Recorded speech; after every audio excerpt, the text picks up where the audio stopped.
এরকম 2 মিনিট করে করে পার হয়েছিল, আর সে সেখানে ফটোশ্যুট করেই যাচ্ছিল। তো ঠিক আছে, একটু ওয়েট করছিলাম। তারপর ব্রাইড আসে এক মাথা ভেজা চুল নিয়ে আর এত এত গাঁদা ফুল নিয়ে মাথায়। তখন ঘড়িতে অলরেডি 3:30 বেজে গেছে। তো আমি আর কোনো দিকে না তাকিয়ে আমার ব্রাইডকে আমি রেডি করতে লেগে পড়ি। ব্রাইড ঠিক যেরকম চেয়েছিল আমি সেইভাবেই লুকটা কমপ্লিট করছিলাম। তো এবার তোমরাই শুনে নাও যে ব্রাইডের আমার কাছে সেজে কেমন লেগেছে। রিয়ার কাছে একটু জানবো কেমন লাগলো আমার কাছে সেজে। খুব ভালো লেগেছে। অ্যাকচুয়ালি কিছু কিছু অনুভূতি তো ভাষায় প্রকাশ করা যায়নি, এটা সেরকমই একটা।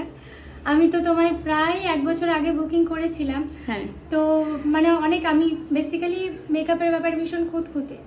আমি ইউজুয়ালি কারোর হাতে ছাড়ি না নিজেকে, তো তোমার কাছে ছেড়ে দিয়েছিলাম। ইভেন দিদি যখন আমায় জিজ্ঞাসা করেছিল যে আমার কেমন লুক পছন্দ, আমি টোটালি দিদিকে বলেছিলাম এটা আমি তোমায় ফ্রিডম দিচ্ছি, তুমি নিজের মতো করে সাজিও। তো আমি টোটালি